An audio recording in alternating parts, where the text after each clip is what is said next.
Bueno, estoy en otra entrega de la entrevista. Este sería el programa número 13 y hoy tengo el privilegio de conversar con Orlando Luis Pardolaso, escritor, fotógrafo, editor también cubano, que creo que tenemos la suerte por estar acá, que Ediciones Deslinde esté ubicado en Madrid, porque de repente como que atrapamos a los cubanos cuando pasan por la ciudad.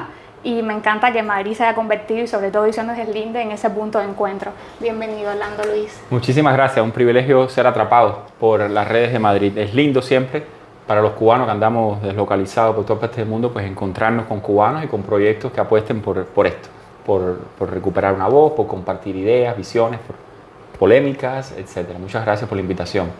Orlando, me gustaría saber si es posible el motivo de tu visita en Madrid también y un poco cómo has encontrado la temperatura de la comunidad cubana acá, sí. Cómo han sido los encuentros, cómo ha sido tu primera impresión de la ciudad. Sí, bueno, estuve en Madrid durante una semanita en el año 2016 para presentar mi libro, publicado por Ediciones Hipermedia, Del Clarín, escuchad el silencio, un libro de crónicas, mis últimas crónicas en Cuba, mis primeras crónicas de exilio. Y bueno, pues me encantó Madrid. Dije, no, vengo pronto, en unos meses. Han pasado 2016, 2024, han pasado 8 años que no había venido más ni a Europa ni a España, ¿no? España es mi sangre, mi familia es asturiana y canaria, y por supuesto cubano, y seguramente mezclado con chino, con negro, con caribe, pero España está en el corazón, ¿no? Y la quiero mucho, y entonces bueno, pues llegar aquí, estuve escribiendo emails y text message a todos los cubanos, ponía en el WhatsApp +34, todo el que tuviera un teléfono de España, yo le escribía, para tratar de hacer lo que siempre yo hago, ¿no? Que es pasar un poco convocando, reuniendo, saludando, tratando de unir los puntos en este cortocircuito que yo llamo la cubanía imaginaria, la cubanía deslocalizada, desterritorializada, la cubanía digital muchas veces, pero cubanía al fin y al cabo, ¿no? Perdimos la geografía, muy bien, gracias Fidel, perdimos la geografía, pero nos queda todavía una cubanía pues, que es instantánea, ¿no? La mirada entre tú y yo, entre el resto del equipo aquí y nosotros, vernos, pues, se recupera una amistad y un querer que no pasa con otras nacionalidades, ¿no? Justo por allí me gustaría comenzar a conversar un poco, también por tu idea de diáspora, que me interesa muchísimo, también desde que te leo en tu columna de lunes de Postrevolución, desde que voy conociendo, además del escritor, también a la figura que está detrás opinando desde su papel de intelectual, o creo que más bien problematizando sobre qué es el papel del intelectual, ¿no? Entonces quisiera saber un poco, Orlando Luis, por tu percepción de la diáspora cubana, Madrid que te recibe es un Madrid con una cifra de cubanos muchísimo más alta, también una migración muy grande de artistas, de escritores. ¿Cuál crees que es la salud, si nos podemos referir así, de la diáspora cubana, o cómo la definirías rápidamente? Sí, mira, nosotros nos fajábamos en Cuba, así que ¿por qué no nos vamos a fajar en la diáspora cubana? Pasa con cualquier exilio, pasaba con el exilio español de la República, de la Guerra Civil. Los cubanos siempre, de donde hay dos cubanos van a haber tres opiniones, ¿no? Pero a la misma vez yo siento como una fe, tal vez por ser ¿no? un escritor provocador, un poco performático, por qué no decir el bufón de la corte, ¿no? Que trae los cascabeles del loco, ¿no? El loco puede decir la verdad y meterse en problemas y a la misma vez se le perdona todo. Me han perdonado bastantes excesos, ¿no? Y en ese sentido yo puedo tocar muchos puntos cardinales de diferentes posiciones que a veces no se encuentran entre ellos, están en cortocircuito, pero yo llego y con una especie de, no sé, de ingenuidad, pues puedo limar algunas asperezas y conectarme con muchos cubanos, ¿no? Sea lo que sea esa diáspora cubana, la de Madrid, la de Europa, la de Estados Unidos, mírense las caras o no mírense las caras, yo siento que todos estamos en una especie de cosa molecular para horadar, para sacarle lascas y huecos, abrirle huecos a la ideología totalitaria que tenemos en Cuba, ¿no? Eso de alguna forma, esa espinita que tenemos clavada nos convoca, nos reúne, ¿no? Entre tú y yo hay una energía, y la energía es que no tenemos un país libre, ¿no? La geografía la perdimos, pero todavía tenemos una comunidad imaginaria, como algunos teóricos han, comunidades soñadas, diaspóricas, desterritorializadas, moleculares, rizomáticas, como se quiera decir, ¿no? Pero algo nos convoca ahí, como también convocaba José Martí en el siglo XIX, y la comparación es a propósito, no creo que ningún cubano sea menos que José Martí, un extranjero, un español de familia española que vivió la mayor parte de su vida fuera de Cuba y que sin embargo soñaba una república donde nadie pudiera imponer al otro una visión, que fue una república de leyes, de separación de poderes, de instituciones y no de personalismos arbitrarios, caudillismo, ¿no? Militarismo, ¿no? Entonces yo creo que eso nos reúne, ¿no?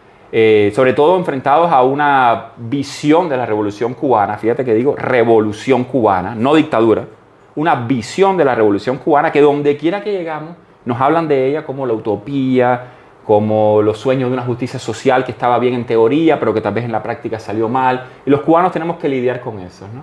Los activistas chilenos hablan de la dictadura de Pinochet, los activistas de otras partes de la dictadura de otro, pero nosotros casi que cuesta trabajo hablar de la dictadura cubana sin que nos vean como unos fanáticos o que estamos dañados o traumados. Bueno, yo no estuve dañado ni traumado por ningún problema personal más allá de mi activismo, ¿no? Y sin embargo creo que políticamente en nuestro país pues no tenemos opciones, vivimos una tiranía en puridad, ¿no? Entonces eso nos reúne, nos convoca en el arte, en el performance y nos permite de alguna manera, ¿no? Tener un futuro común. A lo mejor en democracia tú y yo no vamos a tener un futuro en común, pero en dictadura de alguna manera todo nuestro trabajo creativo, cultural, político, performático, docente, de alguna manera tiene esa pérdida, ese dolor del país perdido que nos convoca para un futuro donde sin tener que regresar a Cuba, ni tú ni yo, ni nadie, si no quiere regresar a Cuba, pero de alguna manera vamos a contribuir a esa Cuba que no queremos que sea dictatorial en el futuro. Sí, también es como que esa circunstancia, esa adversidad nos ha unido, ¿no? Claro. Un poco desgraciado, pero sí, es cierto lo que dices. O sea, genera... Sí. Quisiera un poco también viajar al pasado, si eso es posible en el diálogo, alrededor del año 1999. Tú eres de formación, tú eres bioquímico. Sí. Es muy curioso porque creo que varios invitados que hemos tenido acá en la entrevista son de ciencias, vienen de carreras de ciencia y luego han llegado al mundo de las letras, de la literatura. Sí. Tú eres bioquímico, tengo entendido que en 1999 estabas trabajando en el polo científico. Sí. Y que allí eres expulsado precisamente y esto está muy relacionado con la diáspora, por mantener contacto con colegas que habían decidido residir en el extranjero. Sí. O sea que esa visión de la diáspora, del convivio con la diáspora, la vienes cargando hace muchos años. Sí. Quisiera también que nos describieras esa atmósfera de principios de los 2000, en que Orlando Luis Pardolaso entra al mundo de la literatura, que de alguna manera se comienza a denominar como escritor, algo que luego vas a hacer desde muchas posiciones. ¿Qué recuerdas de esa Habana, de confluir, por ejemplo, con figuras como Ponte? Claro. Sí, bueno, mi formación, como bien dices, estudié bioquímica en la Universidad de La Habana, Facultad de Biología, trabajé en el Polo Científico del Oeste, la niña de los ojos de Fidel Castro, pertenecía al Consejo de Estado. Y allí como bioquímico, siempre fui una persona, vamos a decirle, despolitizada de alguna manera. No me exigieron ser de la juventud comunista para ser un científico. Pero sí se recibía la presión, ¿no? De los militantes y de los no militantes, de los más idóneos y los menos idóneos, ¿no? Hasta que en el año 99, por una cuestión, vamos a decir, doméstica, de mantener relaciones de amistad por email con personas que habían desertado, que para mí, por haber desertado, no se habían muerto, pues me di cuenta, y les agradezco mucho a la seguridad del Estado, ¿no? Que estaban espiándome, a mí probablemente a todos mis colegas. O sea, yo como bioquímico cubano, formado por la Revolución Cubana, estaba espiado por la Revolución Cubana. No, gracias. Te hubieras quedado con la carrera, yo limpiando calle estaría feliz, y es una profesión digna. Pero la carrera implicaba que para trabajar en biotecnología me espiaban, me leían mis correos electrónicos, donde sin ningún tipo de visión política, ni mucho menos, pues yo mantenía amistad con personas que eran enemigos del pueblo cubano por haber desertado, por haberse quedado en otro país. Eso me parecía atroz. Salgo a la calle, siempre escribí, siempre me gustó la literatura y logré vincularme gracias a Eduardo Eras León, al taller de escritura creativa Cornelio Jorge Cardoso y a Jorge Alberto Aguiar Díaz, hoy exiliado en Galicia, en España, que también tenía algunos talleres. Pues vamos nucleando hasta que yo termino como editor de la revista Extramuros, del Centro Provincial del Libro y la Literatura de Ciudad de La Habana. A partir de ahí traté de colocar voces incómodas que en última instancia se convirtieron en la generación Año Cero. Antonio José Ponte también estaba en La Habana, era como un fantasma que recorría La Habana para terror de la seguridad del Estado, porque él estaba vinculado con editoriales extranjeras, con la revista Letras Libres, con la revista Encuentro de la Cultura Cubana, y estaba allí. Y para nosotros era una gran esperanza tener un intelectual como él en La Habana, siendo azocado por el régimen y nosotros publicándolo en Extramuros hasta que un día Irobel Sánchez, que también murió recientemente, presidente del Instituto Cubano del Libro, pues nos decomisó la revista Extramuros. Esto es una primicia para ti, para tu proyecto, ¿no? La revista Extramuros del Centro Provincial de Libro y Literatura de Ciudad de La Habana, en el año 2002, si mal no recuerdo, fue decomisada una edición por Irobel Sánchez del Instituto Cubano del Libro, porque ahí aparecía una reseña literaria más pacífica, no podía ser, una reseña literaria de Antonio José Ponte sobre Enrique Sáenz, que había escrito un libro sobre... O sea, el nombre de Ponte no se podía tocar ya. Ponte estaba condenado a muerte por el régimen cubano. No lo habían matado, estaban tratando de sacarlo del país, pero estaba condenado a muerte por el régimen cubano, ¿no? No lo querían ver en ningún papel impreso por el Estado cubano. Eso es una condena a muerte, ¿no? Pequeñas cosas como esa me ocurrieron en la revista Extramuros. Otra primicia es que Leonardo Padura, controvertido novelista, ¿no? Yo le pedí específicamente un reportaje sobre la pelota cubana, sobre el béisbol cubano, y se llama La pelota en la sangre. Muy crítico de lo que estaba pasando con el béisbol cubano, ¿no? Bueno, pues otra vez me vi yo en el rol del censor. No era yo el que lo censuraba, pero el director del Centro Provincial del Libro y la Literatura me dice que no se puede publicar una visión del béisbol cubano que sea pesimista, ¿no? O que sea escéptica del béisbol cubano. Y tuve que ir yo a Mantilla a ver a Leonardo Padura y decirle: el artículo que te pedí y que yo aprobé para la revista Extramuros, no te lo quieren publicar. Haciendo eso, pedí la renuncia de la revista. Me di cuenta que yo era un censor. Tenía que poner la cara como censor. O sea, los tejimanejes que ocurren dentro de la institución cultural cubana. Esa incomodidad me llevó a irme apartando poco a poco, a convertirme en un bloguero, de bloguero activista. Y bueno, iremos hablando de eso un poquito, ¿no? De revistas digitales independientes, como la revista Cacharros, la revista 33 1/3 de Raúl Flores, y la revista The Revolution Evening Post, que hice junto con Amel Echevarría y Jorge Enrique Laje.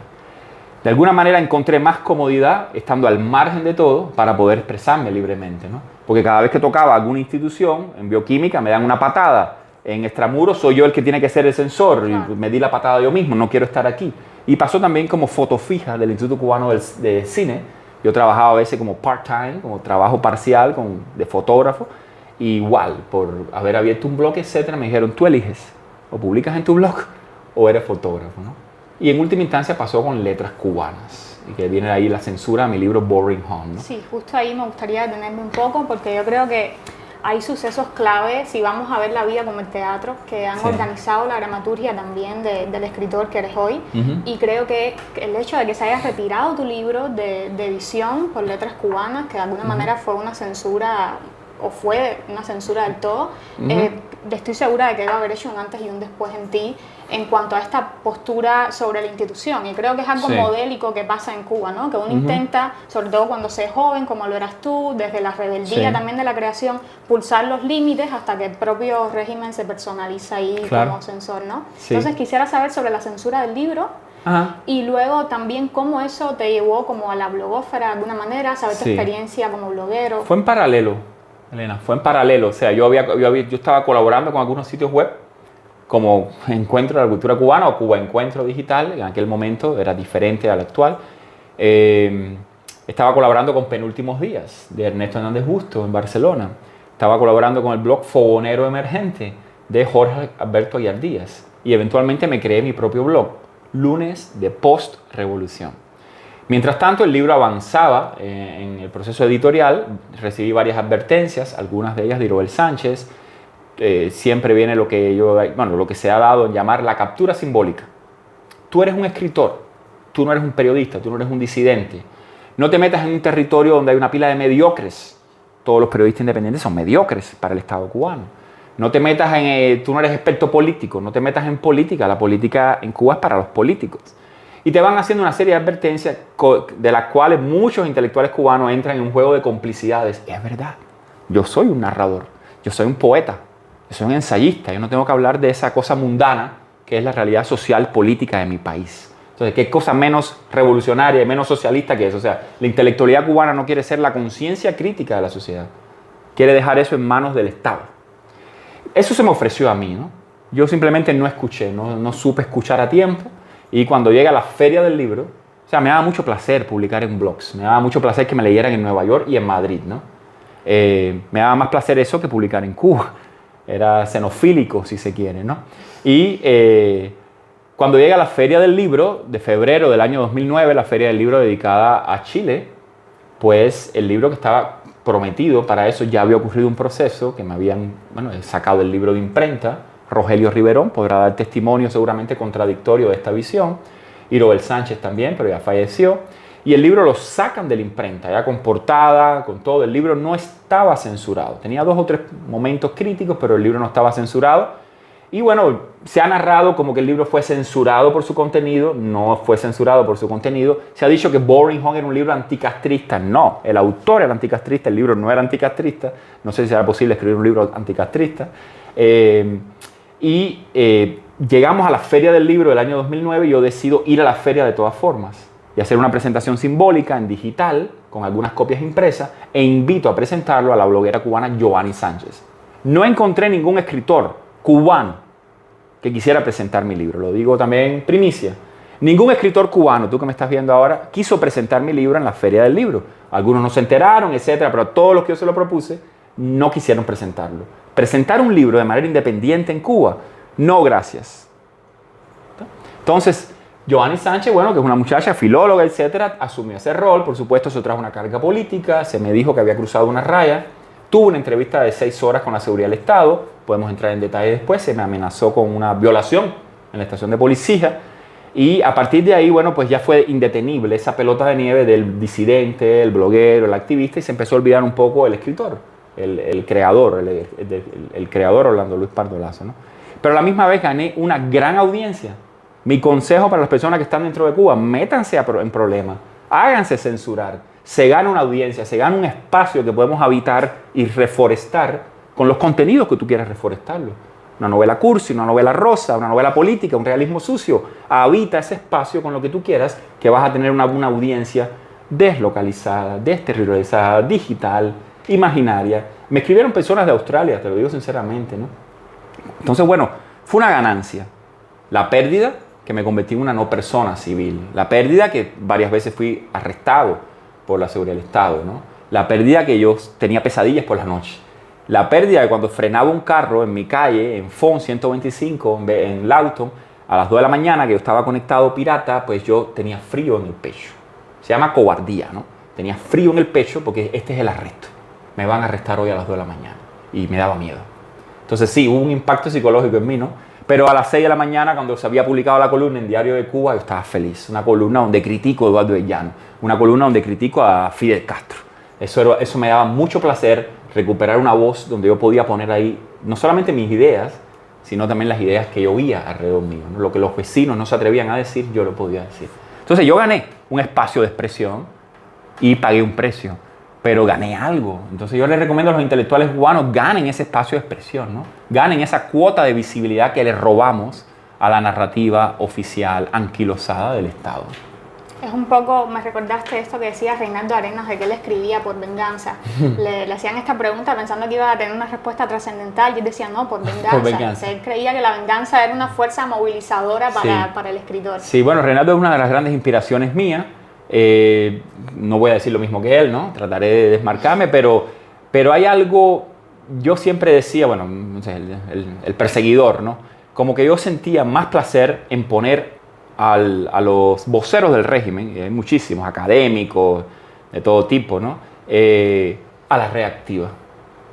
O sea, mi venganza, para no desmentirlo, era no reaccionar a cada cosa de ellos, sino crear contranarrativas.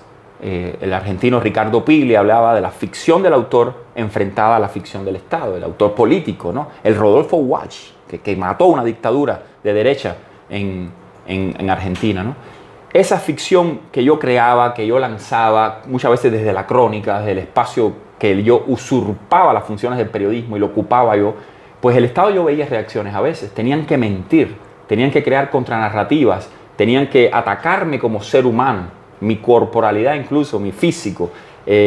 Y esa manipulación del Estado, ahí yo veía la mentira, ¿no? Cómo tenían que fracturar y estar a la reactiva. Y yo, bueno, eventualmente estoy censurado, pero no soy un perseguido, soy un perseguidor, porque trato siempre de crearles una dificultad al tejido monolítico de la verdad del Estado, ¿no? Yo fracturaba esa verdad y creo que funcionó muy bien, ¿no? Creo que funcionó muy bien.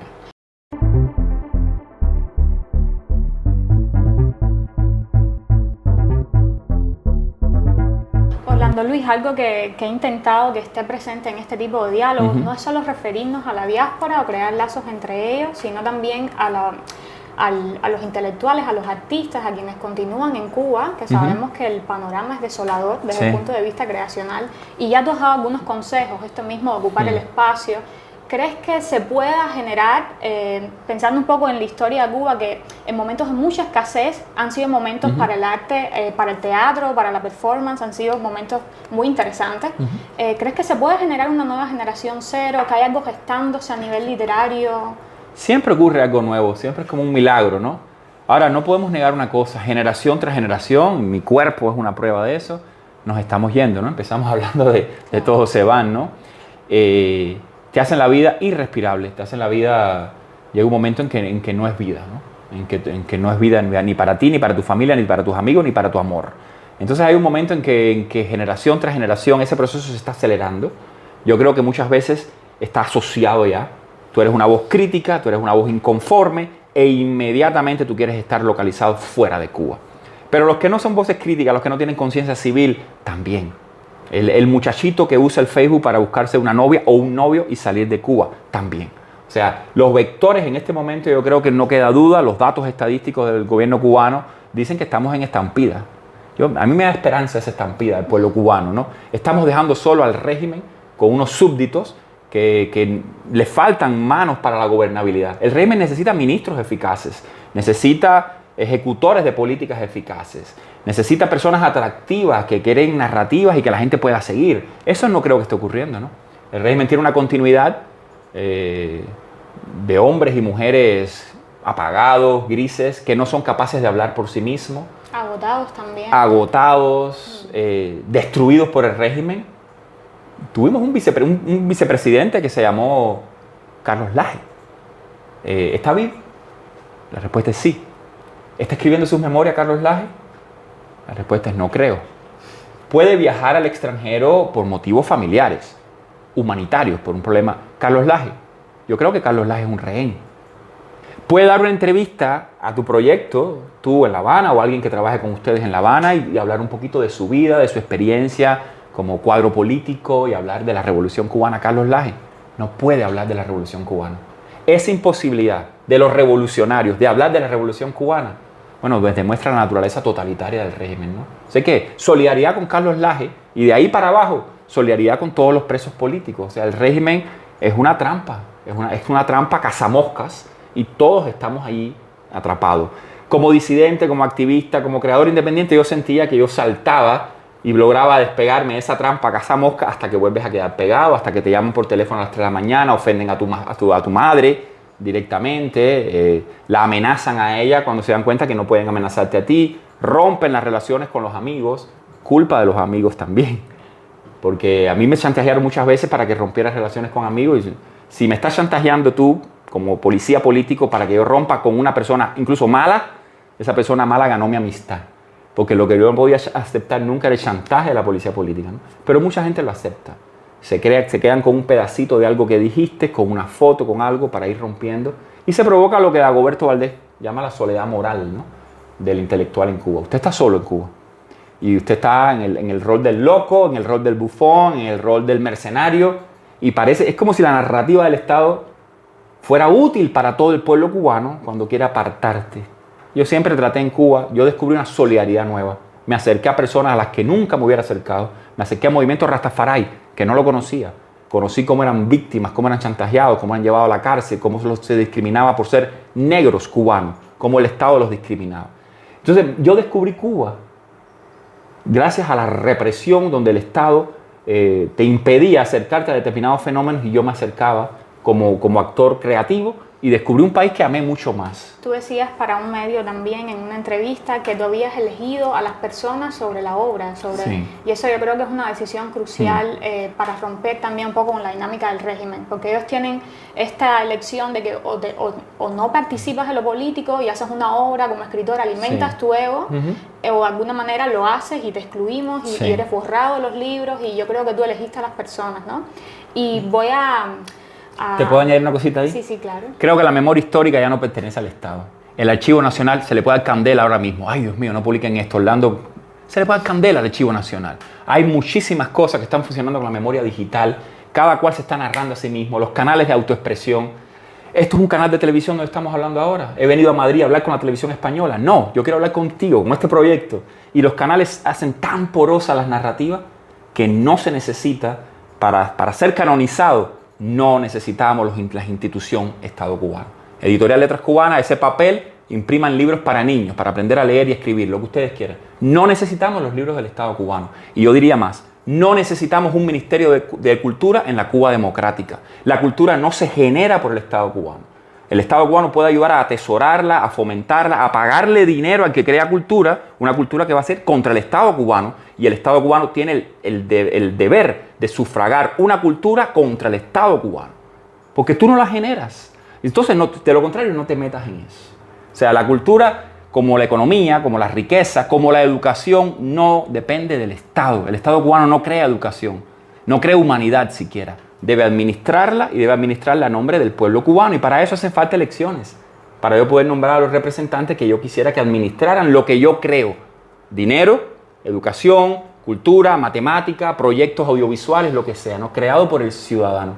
Y nosotros vemos el Estado como un Estado paternalista. O sea, el cubano, por desgracia, tenemos que escapar de esa visión del Estado paternalista, el ciudadano infantilizado y papá Estado, ¿no? Sí, es una visión muy patriarcal también, patriarcal, buscando un líder todo el tiempo. Sí. Quería, antes de pasar un poco a hablar de migración, que me interesa preguntarte un poco sobre eso, voy aquí como a romper algunas reglas del espacio, pero tú me comentabas al inicio que estabas un poco saturado, y nos ocurre a todos, de hablar de política, de hablar del régimen, porque de alguna manera se convierte como en una especie de obsesión para algunos, en un tema recurrente. Sí. Y hemos estado hablando de política desde que comenzamos. Entonces, ¿de verdad? Sí. No me di cuenta. Exactamente. Y yo quisiera preguntarte, Orlando Luis, si es posible para un escritor producir literatura al margen de lo político. No hace falta. Hagan literatura política. O sea, muchas personas en Cuba me dijeron exactamente eso. Si metes la política, incluso personas libres, personas buenas, personas lindas, personas anticastristas, personas pro democracia, no mezcles la política con la literatura. Yo creo que se puede no mezclar. Pero yo siempre voy a hacer una lectura política de Dulce María Loynaz. El más cristiano de los poemas sin nombre de Dulce María Loynaz es extremadamente político, y por eso es bello para mí.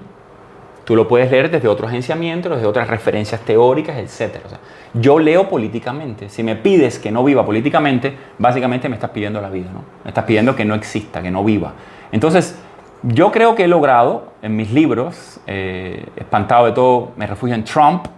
Ese libro, podemos hablar de él. De Clarín, Escuchar del Silencio, Uber Cuba y Diario de San Orlando Luis. O sea, los libros ya después de salir de Cuba. Pero también un poquito estaba maniobrando con Boring Home y con Mi nombre es William Saroyan y con Y Patrías, los libros publicados dentro de la isla. Yo creo que estaba maniobrando de alguna manera para que la política no se nos escapara de la cultura.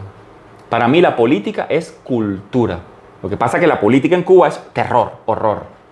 Kafka lo decía, ¿no? Él no dijo que la injusticia era mala. En una de sus novelas, ahora se me está yendo, si es En el Castillo, dice, ojalá en el proceso de Kafka, ojalá que la justicia no se acuerde de ti. Él no dice ojalá que no te ocurra una injusticia. Ojalá que la justicia, que el sistema de justicia no se acuerde de ti. Porque estás perdido si te enredas en la justicia. O sea, ese terror lo tenemos nosotros con la política en Cuba. Ojalá que la política no se acuerde de ti. Y hoy es imposible vivir así. El periódico Gramma llega a mi casa todos los días y es un acto de terror el periódico Gramma. Bueno, yo cogí los titulares de Gramma y con eso hice una ficción que se llama Wunderkammer o Wunderkammer, Cámara de las Maravillas, con los titulares, narrando con titulares, narrando con lo que salía en el noticiero. O sea, yo traté de lo que me impactaba a mí políticamente en mi sistema se convirtiera en literatura, a veces literatura de amor, en mi opinión. a veces literatura panfletaria, sin ningún problema. Viva el panfleto también, ¿no? Entonces, yo no puedo separar una cosa de la otra. Creo que las revistas digitales en Cuba son un acto profundamente político, desde Bifronte hasta Cacharros, pero también las revistas que trataron de desmarcarse un poco más de esto, como pudiera haber sido Desliz, de Isabel Mónica. Todo está mezclado en ese campo cultural, ¿no?, de la política. Entonces, algunas personas que hoy son muy políticas, dentro y fuera de Cuba, no hace falta mencionar nombres, me pusieron esa advertencia estética, ¿no?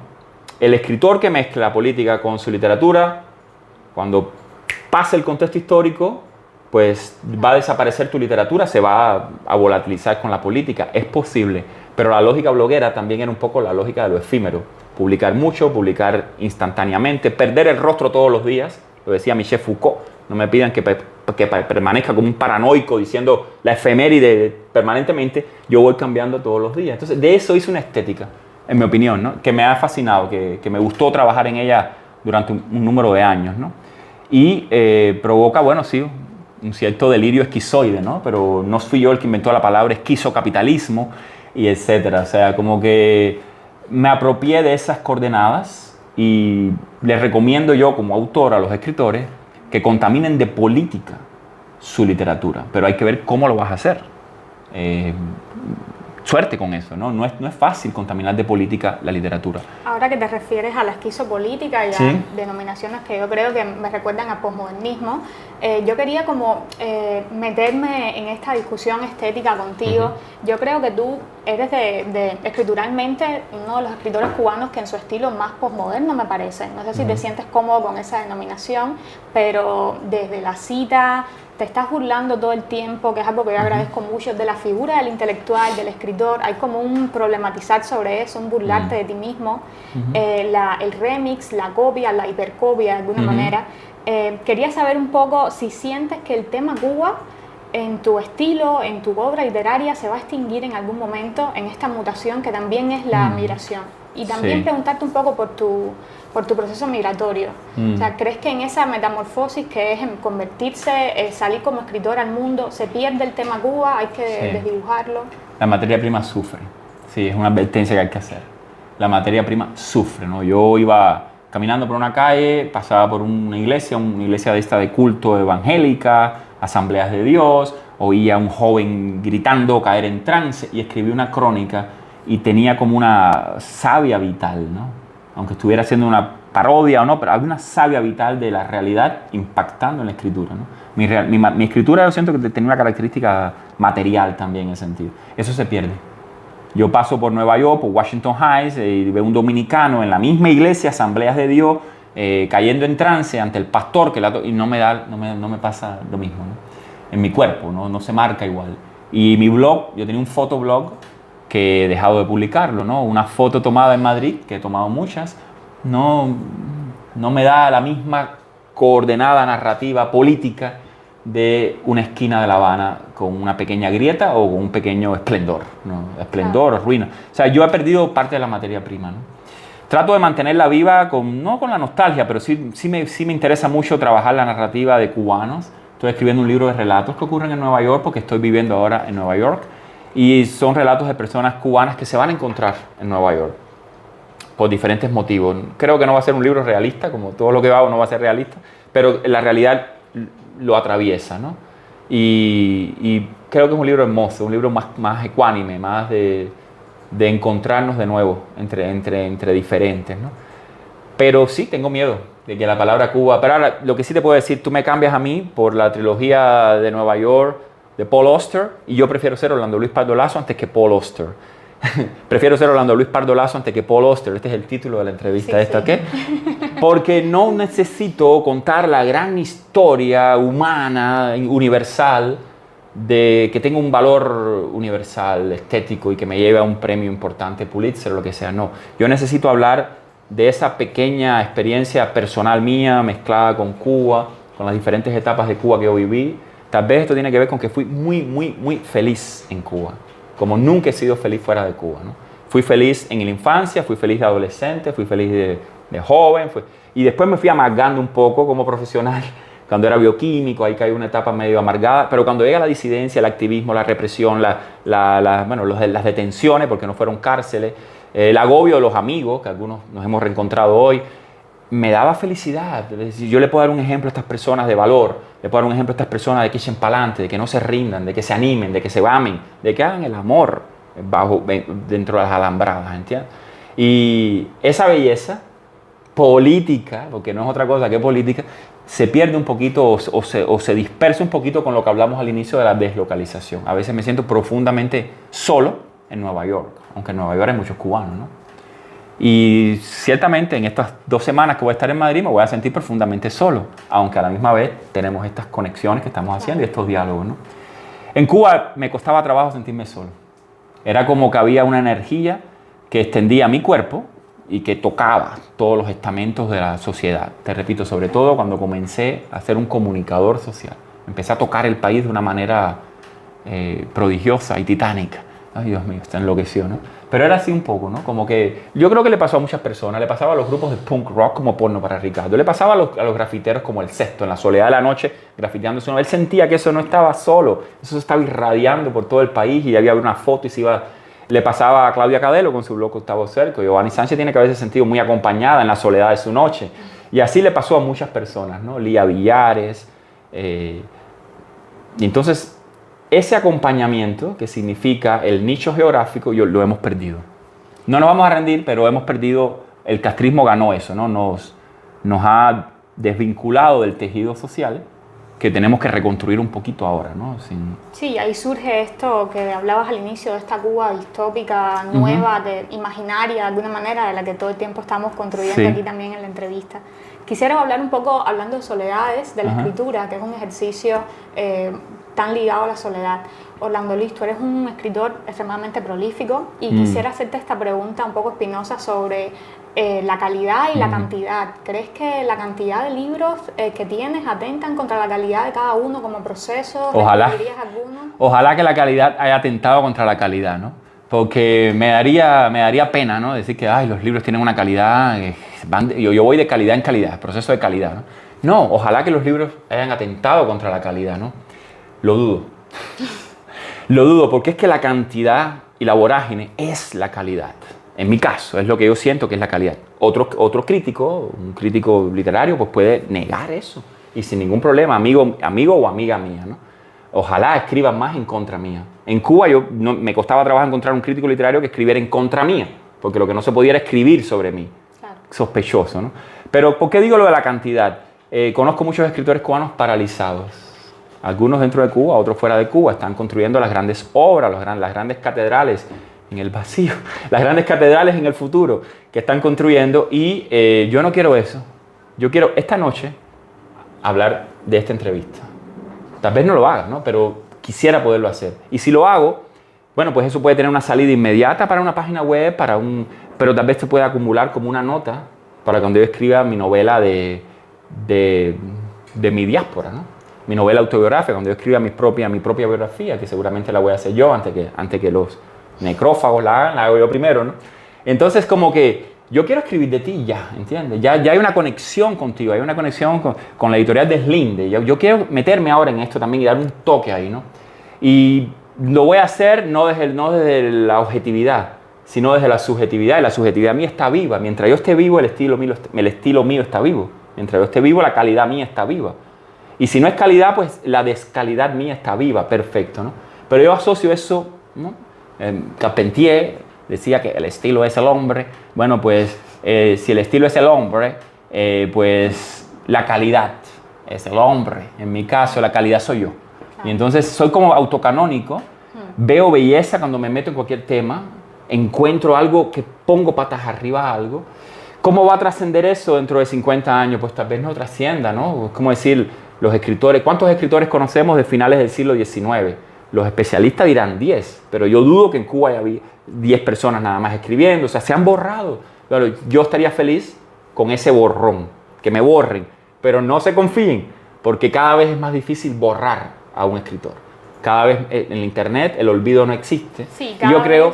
Cada vez es más difícil porque yo creo que tú estás utilizando o estás ocupando todos los espacios que te permite el metaverso de alguna manera. O sea, De alguna estás manera, usando sí. redes sociales, estás poniendo tu propia narrativa y eso me parece extremadamente político y es un síntoma, creo, de varios escritores cubanos. Sí, Hay una necesidad claro. de contarse, de autonarrarse antes de que lo haga el régimen, antes de que pasen, o sea, somos una sociedad muy colectiva, con narrativas muy colectivas y Sí. por eso yo hablaba hace poco con una amiga como que es una angustia esto del autorreferencial, todos hablamos de nosotros mismos. Un poco. Pero es que tenemos esa necesidad todavía Sí. de contarnos, ¿no?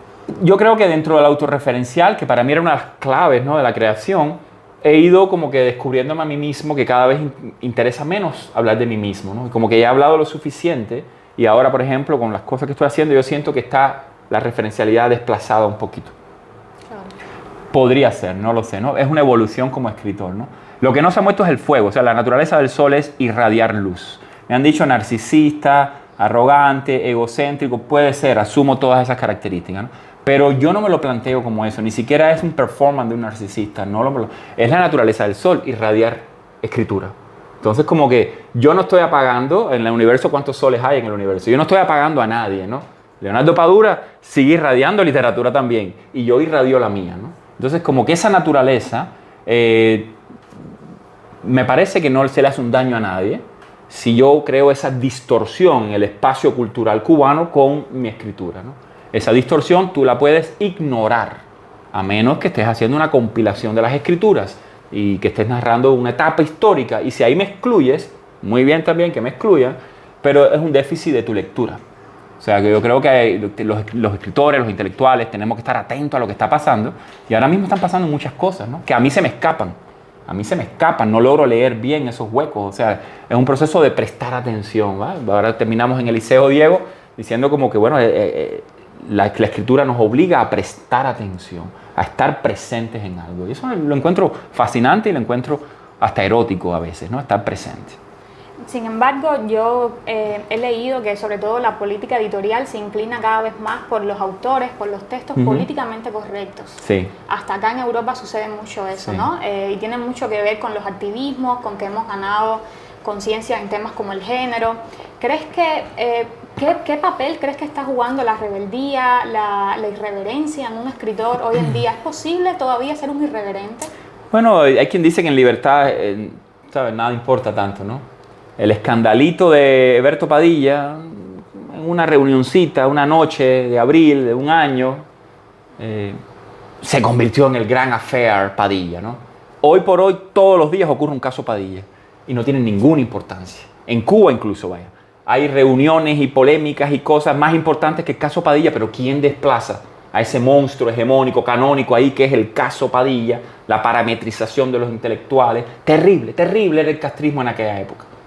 Yo creo que el castrismo es peor hoy, cada noche en que Díaz-Canel habla, puede ser lo mismo, ¿no? O sea, es la misma exclusión, la misma censura, el mismo encarcelamiento, pero falta esa gran construcción que tuvimos que esperar 60, 50 años para ver un videíto trivial en una sala del UNIAC. Un videíto de 50 años, ¿no? Ahora esos videitos se generan todo el tiempo. La desfachatez institucional de los ministros, etc. O sea, yo creo que hay un aceleramiento, ¿no? Y, bueno, pues no sé cómo redondearte la idea ahí, ¿no? Pero es como decir, hay algo en una dinámica nueva que yo mismo no entiendo bien, se me escapa de las manos porque yo no soy un animal completamente digital, claro. Pero lo que sé es que los documentos se generan con una frecuencia vertiginosa, ¿no? Y se generan para quedar para siempre, pero a la misma vez como que para olvidarse inmediatamente. Es una dinámica rara, ¿no?, que me asusta a veces, pero en la cual estamos inmersos, ¿no? La palabra ha perdido un cierto carácter de peso, ¿no? El peso ese permanente. Se puede ser inteligente hoy, mañana es ridículo lo que acabaste de decir, muy ridículo. Yo estoy consciente de esa ridiculez, ¿no? O sea, apuesto por esa ridiculez. Entonces, creo que cuesta un poco trabajo llamarme pedante, a menos que me leas al pie de la letra, que me saques de contexto y digas, mira lo que dijo él. Imagínate tú, ¿qué habré dicho yo sobre el himno nacional o sobre la bandera cubana? Bueno, está bien. Entonces, pero la corrección política entra ahí para matar la literatura. Yo, que estudié en una universidad de Estados Unidos, hice lo que llamo un fake PhD, o sea, la PH no es de philosophy doctor, sino de fake, PH fake. No soy un ensayista, no soy un pensador académico, y pues con mi PhD pues al menos me acerqué a ese campo académico de la literatura y vi la muerte de la literatura y me asustó. No fue linda, No fue linda ver ese Aleph de la muerte de la literatura. Profesores que decían, ya no se puede enseñar el Quijote. El Quijote es un libro cruel. El Quijote no tiene humor. El Quijote discrimina. Entonces, para atrás y para atrás y para atrás. Y no quisiera dedicarle demasiados minutos aquí, o segundos, de hecho, a la corrección política, ¿no? Creo que es la muerte de algo que se entendió en un periodo histórico como literatura occidental, donde usted hablaba por el otro, usurpaba la voz del otro, donde un narrador llegaba dentro de ti y contaba una historia desde los agenciamientos y perspectivas de usted, que van a ser muy personales y muy injustos y muy desequilibrados, porque es el del individuo. O sea, la existencia del individuo como autor creo que está en riesgo. Y la literatura se va convirtiendo en una cosa étnica, identitaria, balanceada, o sea, muerte, ¿no? Como la muerte del encefalograma, que está muy balanceado cuando está lineal, cuando es una meseta. Y me asustó, porque yo entiendo la escritura como un proceso de desbalance, ¿no? Y como una comunicación íntima. Yo entiendo la literatura como una comunicación íntima entre el autor y el lector. O sea, esto que estamos haciendo ahora no es literatura, estamos hablando de literatura. Pero la verdadera comunicación ocurre cuando tú leíste algo que yo escribí en intimidad, no lo puedes leer en público. Y yo también, que he leído en una feria del libro en público, eso es un acto antiliterario. Leer en público es equivalente al discurso de Miguel Díaz-Canel. No se lee la literatura en público, no se puede apreciar la literatura en público, no se debe aplaudir la literatura en público, aunque todo lo hagamos, porque es un acto social, político. Pero la verdadera comunicación ahí, y lo que está en riesgo, es la privacidad, la intimidad, que es propia de la cultura occidental, donde la masa es otra cosa y el individuo debe estar por encima y en el centro del proyecto social, ¿no? Entonces, bueno, me asustó ver esa corrección política y no quisiera entrar a debatirla o a polemizarla, porque es como darle vida a ese fin de la literatura que a mí me hubiera gustado que nunca ocurriera, ¿no? No sé si por mi experiencia también, pero yo lo veo un poco más, estoy un poco más esperanzada. Yo creo que también el escritor está allí donde, como mismo surgiste tú, al margen del poder o para molestar un poco al poder. Sí. Y que de esa pulsión va a surgir algo interesante. Claro. Quisiera saber un poco, Orlando, me gusta terminar las entrevistas en un tono un poco más personal, sí, de construyendo la idea que tenemos de la figura del entrevistado. Ajá. ¿Alguna manía para escribir, tú que eres tan prolífico? O no. Si nos puedes dar, más que una manía, aquí sería darnos las mieles del poder. Las mieles del poder, dijo Fidel Castro. Si crees que tienes el poder, también. No, mira, a ver, ¿me prestas esto un momentico? Sí, ¿me lo puedes abrir en una página que sea privada, ¿no? Porque no. ¿En blanco o escrita? Bueno, si me quieres dejar leer lo que tú has escrito sería maravilloso, ¿no? O sea, este es el truco, ¿no? Como que de repente, ¿no? Cerró la puerta, ¿no? Afuera olía a ácido fénico. Yo no sé lo que es el ácido fénico, pero lo leí en una novela de Ayn Rand. Cerró la puerta, afuera olía a ácido fénico. Gritó. Y entonces viene. O sea, es eso, ¿no? No desestimo a los escritores que tengan un ritual, que pongan flores amarillas, que empiecen a escribir el 8 de enero, ¿no? Pero el ritual mío es ese, o sea, préstame un momentico la pluma. O si tengo una computadora, si tengo un teléfono, empiezo por alguna parte, ¿no? Eso, bueno, no sabemos el destino de eso, a lo mejor tu novela va a usar estas líneas, ¿no? Pero cuando ocurre en un espacio mío, que después yo lo puedo usar, que lo puedo publicar, pues ahí va avanzando, ¿no? Soy un escritor que no sabe de lo que escribe. El texto me lleva y me digo, finalmente aquí apareció lo que yo quería torcer. No me había dado cuenta que era esto. No soy el tipo de escritor, y con respeto para los que los hacen, cuando se sientan a escribir, la obra baja y aparece porque ya la han pensado. En última instancia, soy un escritor que no sabe pensar. Entonces yo podría concluir diciendo, yo escribo para poder pensar, porque el resto del tiempo que no estoy escribiendo o hablando un poquito, ¿no? Pues no estoy pensando. Vivo con la cabeza vacía. Y cuando escribo, o cuando hablo, o cuando tenemos ciertas conexiones creativas, pues es el placer de pensar, es el placer de encontrar movimiento de las ideas, ¿no? El pensamiento abstracto se hace concreto, se conecta con referencias culturales, siempre limitadas, y eso pues sería el ritual, ¿no? Un ritual que no es ritual. Pero entiendo los rituales, ¿no? No pongo incienso, no pongo música, la música me desconcentra, un ritual, la música me desconcentra para escribir. No tolero la música para escribir, es como la más bella, culta y espiritual sinfonía, me parece un horror. Un ruidito en la cabeza cuando mi cerebro está pensando, no me gusta un ruidito. Pero puedo hacerlo rodeado de gente gritando en Centro Habana, en Lawton o en Washington Heights en Nueva York, gritando, las ambulancias, los más shooters tirando tiros y yo escribiendo. La ciudad se derrumba y yo cantando. Y entonces como que eso también me da una alegría porque siento que la escritura no me abandona.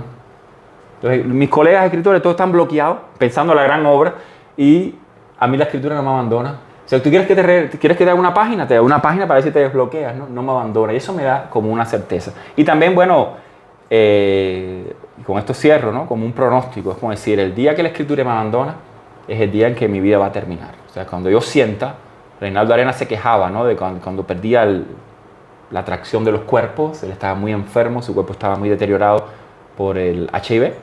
Y él dice, ya sin atracción de los cuerpos no puedo seguir trabajando, lo dice.